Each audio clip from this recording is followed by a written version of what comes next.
불교에서 손가락이 가리키는 달을 보지 못하고 손가락만 보는 어리석음을 지적하는 말로 견월망지라는 것이 있습니다.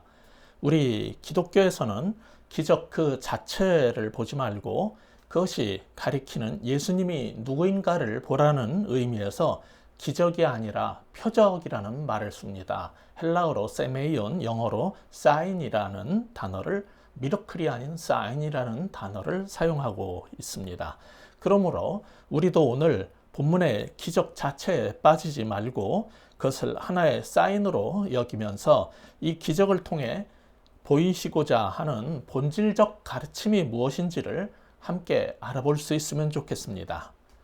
요한복음은 7개의 표적을 제시하는데 그 중에 오늘 보는 이 요한복음 2장의 사건은 첫 번째 표적입니다. 이 기적이 일어난 곳을 갈릴리 가나라고 1절에서 말하는데 그 위치를 어떤 학자들은 갈릴리 호수 서쪽 나사렛으로부터는 북쪽 약 14km 위치에 있는 키르벳 카나라고 하고, 또 어떤 학자들은 나사렛 북동쪽 6km 거리에 있는 기독교 마을 크파르 카나라고 합니다. 근데 어떤 것이 맞는지 아무도 알 수 없습니다.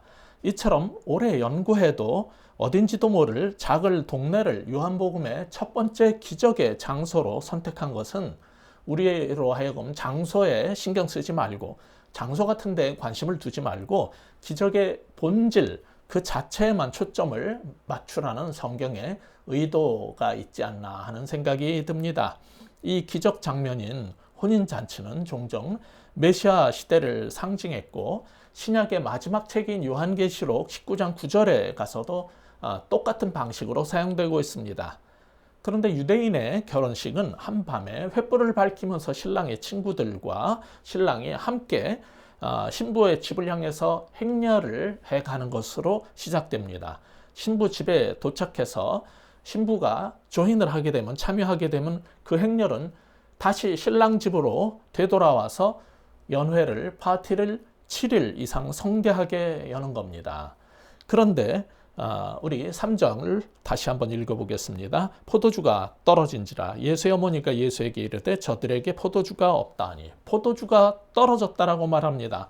손님이 며칠 동안 계속 오기 때문에 중간에 포도주가 떨어질 수야 있겠지만은 그것은 손님 대접을 성의 있게 하지 않은 것으로 여겨져서 혼인잔치 주최 측에게는 큰 수치였습니다. 이런 긴급 상황이 일어나자 마리아는 예수님께 포도주가 떨어졌다라고 말했는데 아마도 도움을 바랬을 겁니다. 그런데 예수님의 반응이 무엇이었습니까? 4절 같이 읽어보겠습니다. 예수께서 이르시되 여자여 나와 무슨 상관이 있나이까? 내 때가 아직 이르지 아니하였나이다. 이 말씀 여자여 나와 무슨 상관이 있나이까에서 여자여를 우리 한국의 어법으로 받아들여 가지고 이건 어머니한테 무슨 예의 없는 행동을 한 것이냐 이렇게 생각하시면 안 됩니다.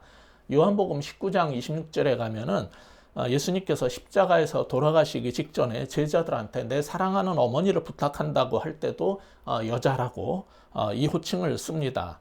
이것은 학자들이 당시에 문헌을 연구해 보면은 애정이 담겨 있는 표현이라는 것을 알 수 있습니다.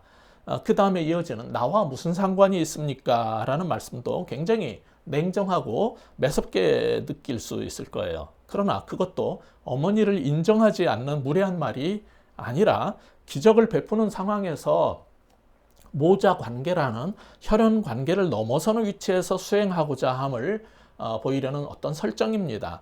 사람들은 마리아가 포도주가 없다고 한 것을 성모의 권위로 시키는 것이고 성자가 따른 것으로 여길 수 있기 때문입니다. 그래서 예수님은 기적을 행하시기 전에 이것은 모친의 권위로 시켜서 성자 예수님이 따라서 한 게 아니고 예수님께서 친히 그의 의도대로 하신 것이다라는 걸 보여주기 위해서 어머니란 존재 혹은 그 인격을 무시하는 게 아니라 모친의 기능적 역할에 선을 긋는 것입니다.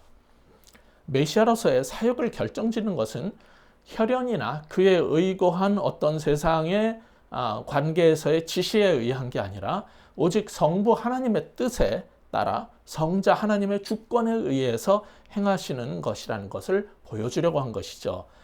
예수님의 어머니조차 성자 하나님의 사역에는 개입할 수 없는 것입니다. 그리고 나와 무슨 상관이 있나이까? 라는 답변이 예수님께서 마리아의 요청을 거절한 것처럼 생각을 하는데 그렇지 않습니다. 결국 포도주를 만들어 주시지 않았습니까? 그러니까 거절한 게 아니에요. 당시 근동 지역의 갈대아 언어를 연구하는 사람들에 의하면은 그것은 의견의 차이를 말하려는 게 아니라 의견의 일치를 말하는 표현이라는 겁니다. 예수님이 사용하셨던 언어는 아람어인데 지금 우리가 보고 있는 이 요한복음은 헬라어로 번역된 것이잖아요. 근데 이 예수님의 말씀을 헬라어로 번역한 이 문장의 문자적 의미는 당신에게 그리고 내게 무엇인가요? 라는 굉장히 단순한 뜻입니다. 이게 그러니까 당신에게 그리고 나에게는 무엇을 말하는 걸까요? 그것을 당시 근동 언어 방식으로 복원을 하자면은 이런 얘기를 하시는데 그것은 저나 어머니나 다 같은 생각을 갖고 있는 거 아닙니까? 그런 뜻으로 이해를 한다든지 우리가 공통적으로 갖고 있는 생각이 무엇일까요? 라는 의미로 보면 된다는 겁니다.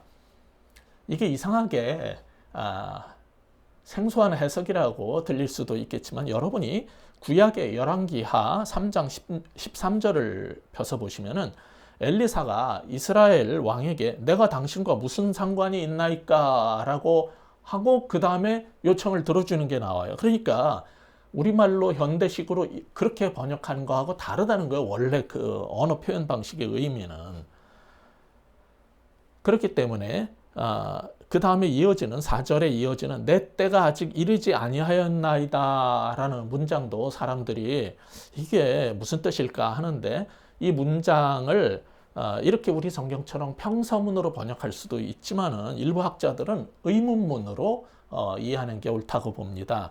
히브리어나 헬라어는 물음표 같은 어떤 문장 부호도 없고 의문문에 어떤 특수한 표현이 없기 때문에 대개 문맥 속에서 이것을 평서문으로 볼 거냐 의문문으로 볼 거냐를 판단하는 겁니다. 근데 이 말은 그럼 무슨 뜻이냐면은 저의 때가 아직 이르지 아니하였다고 생각하십니까? 이런 정도로 보시면 되는 거예요.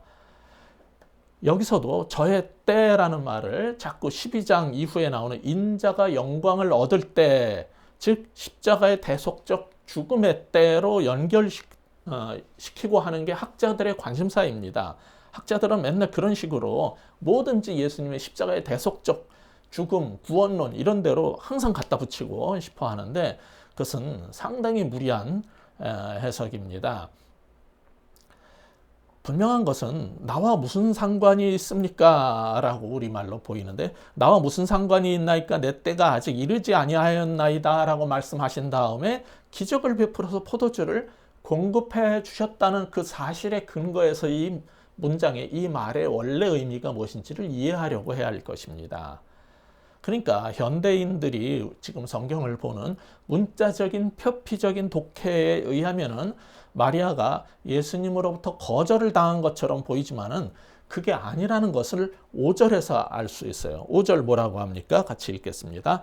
그의 어머니가 하인들에게 이르시되 너에게 무슨 말씀을 하시든지 그대로 하라 하니라. 그러니까 예수님의 모친은 예수님께서 앞에서 4절에서 했던 그 말씀을 어떻게 이해했냐면 예수님이 해주실 거라는 걸 아는 거예요. 그렇기 때문에 하인들한테 준비를 시킨 겁니다. 너희한테 무슨 말씀을 하시든지 그대로 해라. 이 구절도 로마 가톨릭 신자들은 성모 마리아의 권위와 중재자로서의 능력을 강조하고 싶어 하는데 씁니다. 그런데 로마 가톨릭의 굉장히 저명한 신약학자인 레이먼드 브라운이라든지 슈나켄부르크 같은 그런 대학자들조차 이 구절은 그런 점을 전혀 강조하고 있지 않고 예수님의 주권에 초점을 맞추고 있다라고 제대로 가르쳐주고 있습니다. 그럼 어떻게 혼인잔치의 포도주 부족 문제를 해결했는지 6절부터 8절을 같이 살펴보도록 하겠습니다. 먼저 6절 같이 읽겠습니다. 거기에 유대인의 정결 예식을 따라 두세 통 드는 돌 항아리 6이 놓였는지라. 자, 물이 두세 통 드는 돌 항아리는 고고학에서도 지금 발견된 게 많아요. 그런 돌 항아리가 약 75리터의 물을 담을 수 있는 것입니다. 오늘날 포도주 병으로 환산하면 100병 정도의 분량이 들어갑니다. 그러니까 돌 항아리 6개에 물을 가득 부으면은 그게 다 포도주가 되면은 포도주가 600병이 만들어졌다는 얘기예요. 엄청난 분량이 만들어진 거죠. 이 돌 항아리를 언급할 때 근데 6절에 뭐라 그랬냐면 유대인의 정결 예식이라는 그러한 표현을 한 걸 보면은 이거는 이제 레위기 11장에 나오는 정결 규례를 의미하는데 손뿐 아니라 그릇도 정결 의식을 거쳐서 사용을 해야 됐거든요. 그런데 이런 물 항아리도 질그릇이라면 거기에 오염된 것이 튀면요 제의적으로 부정해져서 깨뜨려 버려야 돼요. 근데 돌 항아리는 깨뜨리지 않고 계속 사용할 수 있었기 때문에 집집마다 이런 돌 항아리를 사용했던 것입니다. 근데 이 돌 항아리에 대해서 얘기하면서 굳이 유대인의 정결 의식을 언급하고 완전수인 7개의 항아리가 아니라 하나 모자라는 6개의 항아리라고 하는 것은 의도가 있어요. 유대교의 정결 의식에 기반을 둔 종교 시스템이 부족하고 한계가 있고 문제점이 있다는 사실을 암시하면서 동시에 예수님에 의해서 새 포도주를 담는 도구로 바뀔 수 있는 가능성을 보여주려고 한 것입니다. 이처럼 혼인 예식에서 포도주가 모자라는 문제는 정결 의식으로 대표되는 유대교 시스템하고 옛 언약의 한계를 상징하고 이제 이 기적을 통해서 땅에서 죄사하는 권세를 가지신 예수님의 사역 그리고 생명을 부여하는 하나님 나라의 복음 체계로 다 대치될 것이라는 것을 보여주려고 한 겁니다. 근데 이 가나의 혼인잔치에서 기적이 일어나는 데에는 두 가지 순종이 먼저 선행돼야 했어요. 하나는 주님을 낳고 길러주셨던 어머니요, 로마 가톨릭에서는 성모라고 하는 마리아의 순종입니다. 자신도 예수님이 말씀하시는 것에 대해서 그대로 순종할 뿐만 아니라 주변 사람들 하인들에게도 무슨 말씀을 예수님이 하시든지 그대로 순종하라라고 이렇게 해준 것은 참 귀한 모습입니다. 또 하나는 하인들의 순종이에요. 7절 보시면 예수께서 그들에게 이르시되 항아리에 물을 채우라 하신즉 아기까지 채우니 이렇게 되어 있어요. 아무리 마리아가 요청을 했고 또 예수님이 항아리에 물을 채우라고 했다고 이거 주인이 시킨 일도 아닌데 그걸 다 순종한 겁니다.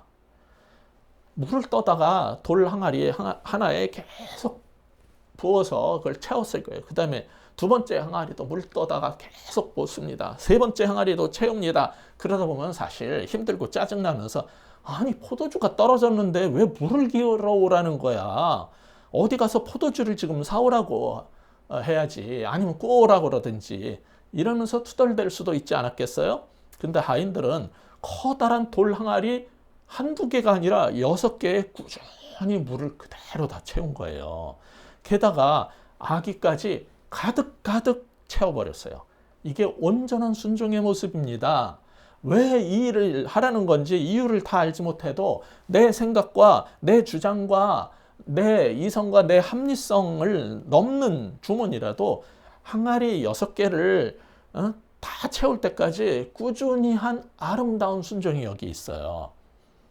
그리고 이왕 하는 거 대충 하는 게 아니라 마음을 다해서 항아리 꼭대기까지 아기까지 가득 채우는 거 이게 온전한 순종인 것입니다. 우리의 순종의 태도하고 비교를 해보세요. 어떻습니까?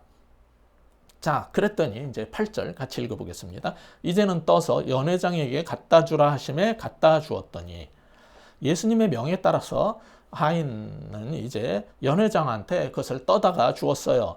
정결례용의 그 항아리 속에 담아놨던 물이 포도주로 바뀐 다음에 하인들이 떠다 준 거라면은 물이 포도주로 바뀐 기적을 보고 하인들이 우와 하고 탄성을 올렸을 거고 그 기적을 신나게 떠벌렸을 겁니다.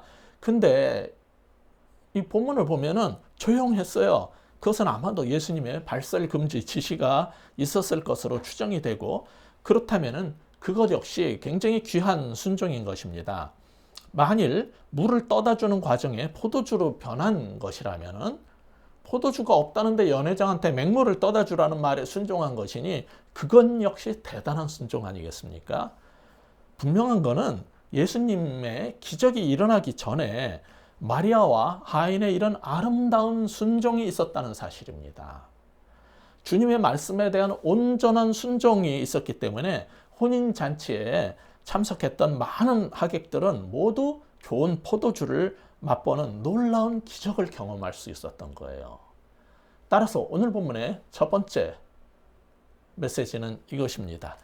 기적을 바란다면 순종의 사람이 되자는 거예요. 기적을 바라신다면 여러분 순종의 사람이 되시기 바랍니다.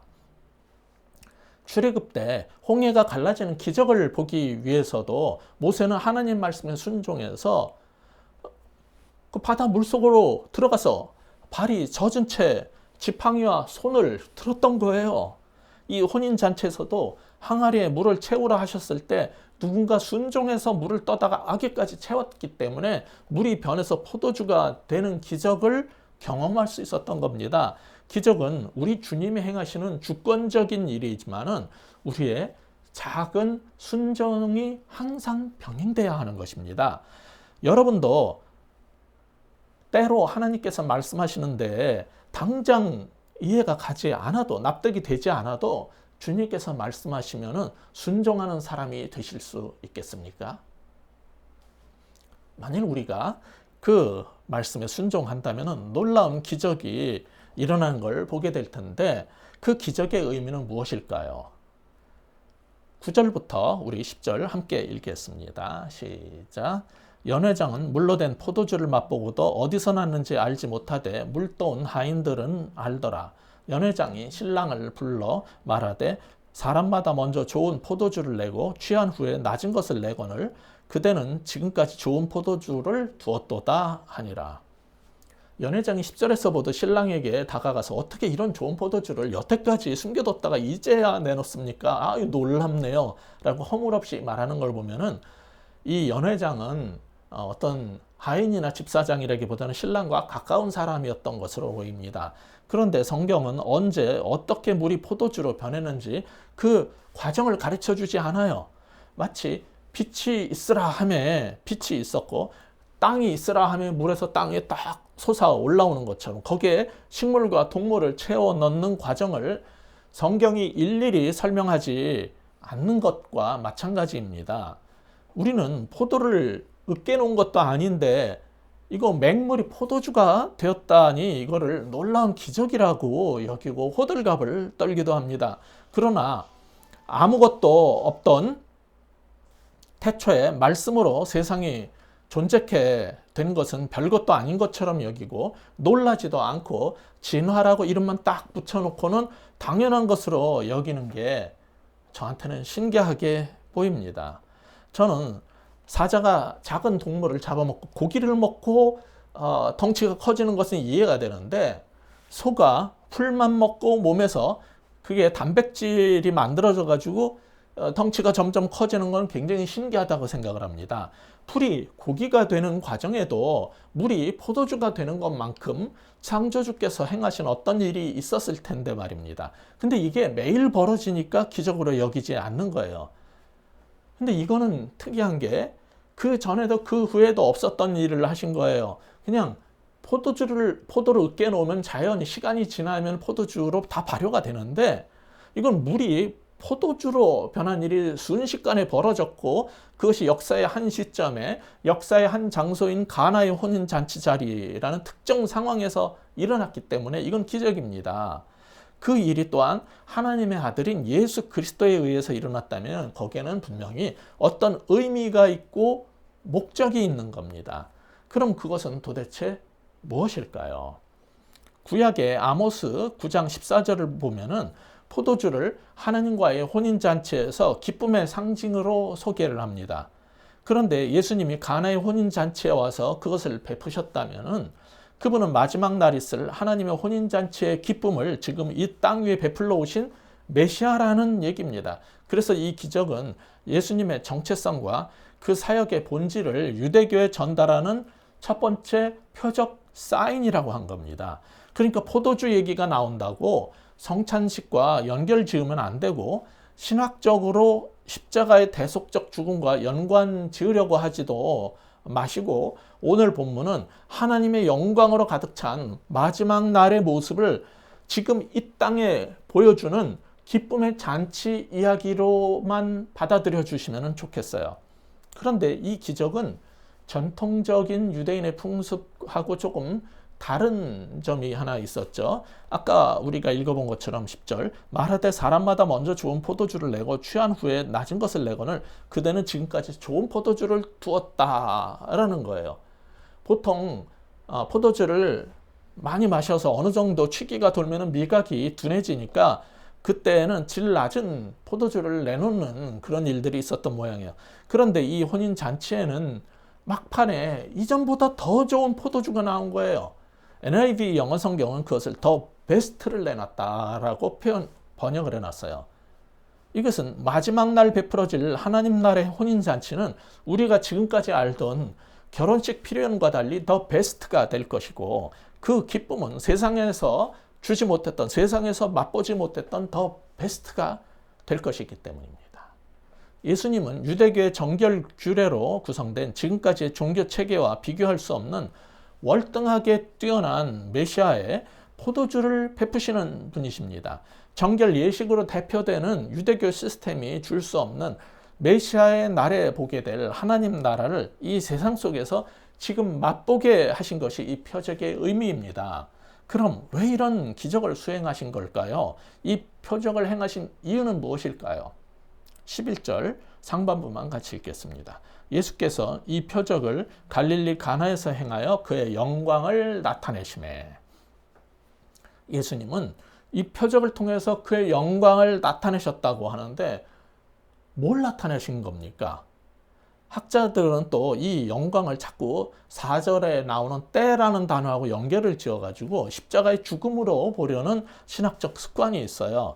그런데 사실 십자가에서 돌아가신 후에 성부에 의해서 무덤에서 일으켜 세움을 받는 것은 영광이에요. 그런데 그것은 영광을 받을 때라는 표현을 씁니다. 지금 본문 11절에는 자신의 영광을 나타냈다. 이건 완전히 다른 표현입니다.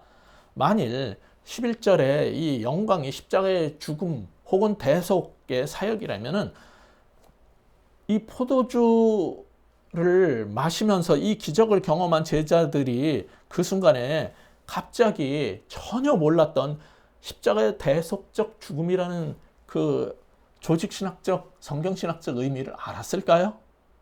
저는 그렇지 않다고 생각합니다. 그건 성경을 계속 읽어보시면 자명합니다. 그럼 예수님은 그 기적을 통해 나타나셨다는 영광은 도대체 무슨 영광을 나타낸 걸까요?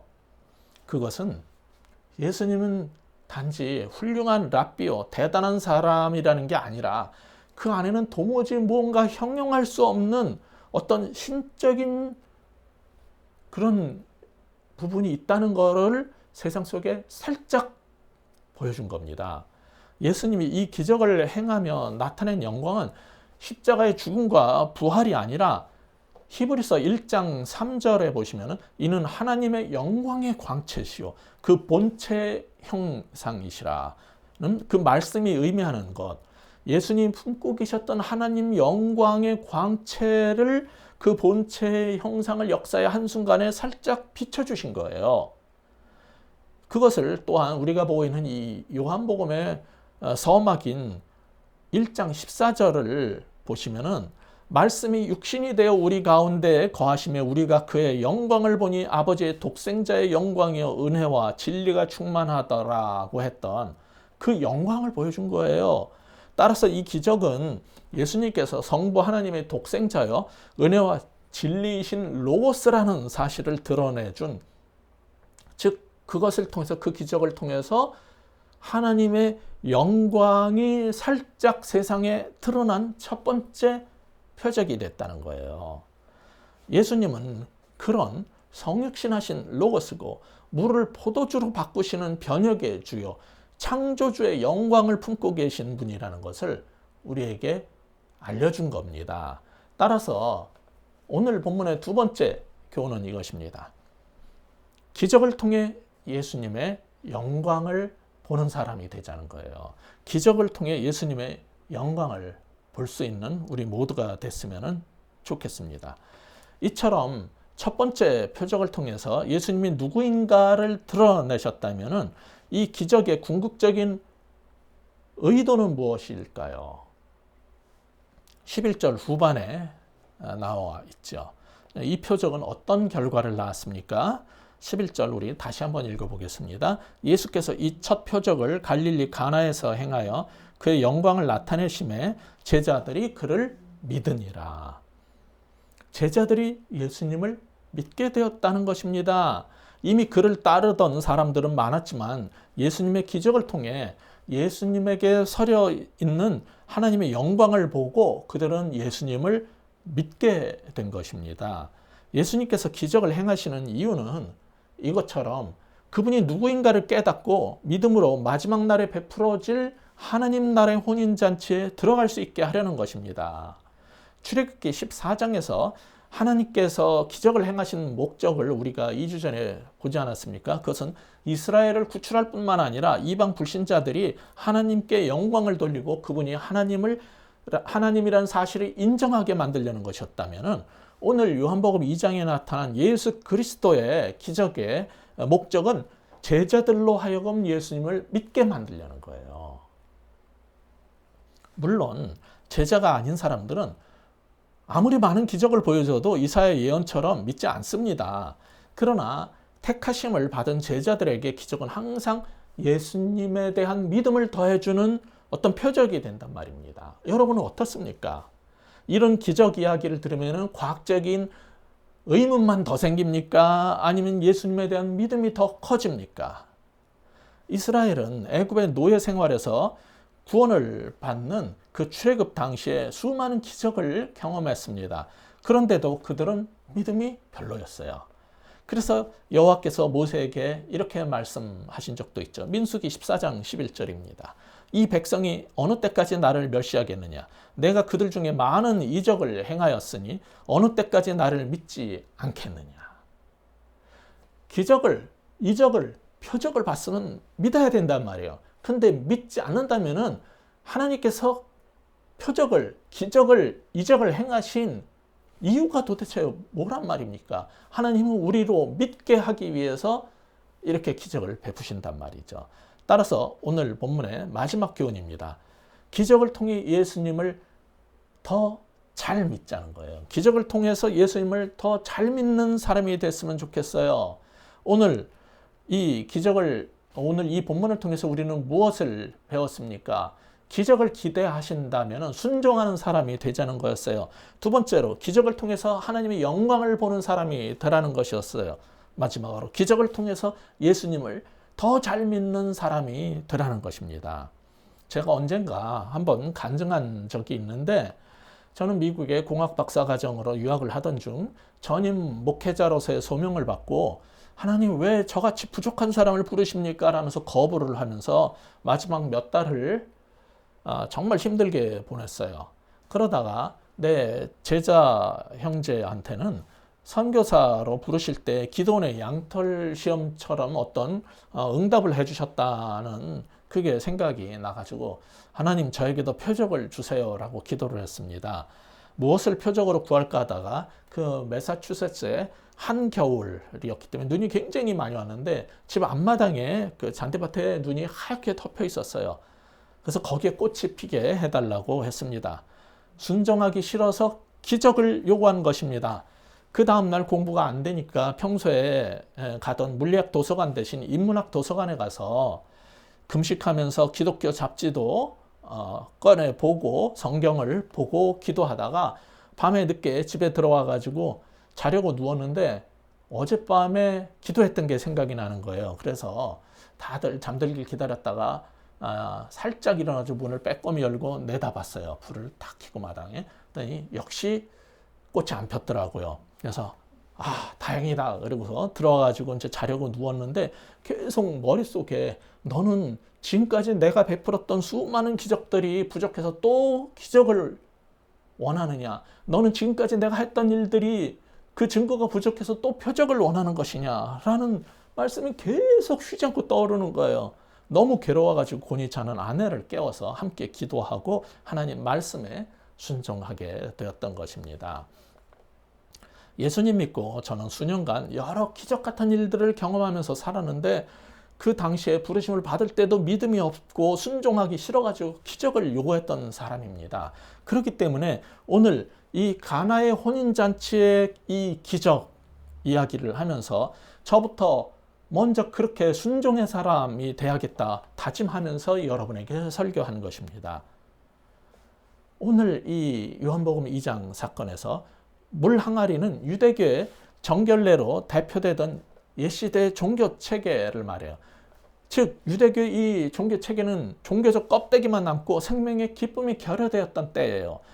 그때 예수님께서 오셔서 진정한 하늘나라의 혼인잔치의 기쁨을 우리 모두가 맛보도록 최상급 포도주로 상징되는 새 생명의 기쁨을 풍성하게 베푸시면서 새 시대가 시작되었음을 보여주신 겁니다.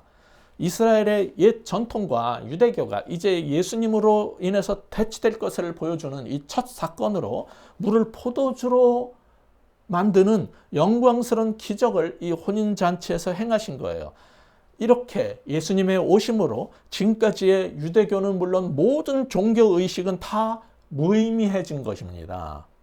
예수님은 그저 해품달이 아니라 하나님의 영광을 품으신 하나님의 본체 그 자체로서 우리에게 이런 새로운 시작 뉴비긴을 가져오신 분입니다. 그런데 예수님께서 이 기적을 행하신 목적은 이런 사실을 깨닫으라는 게 아니에요. 뭔가를 배우고 깨닫기를 원해서 기적을 베푸신 게 아니에요. 뭡니까? 그분을 믿게 하기 위해서 이 기적을 행하셨다고 성경은 가르치는 겁니다.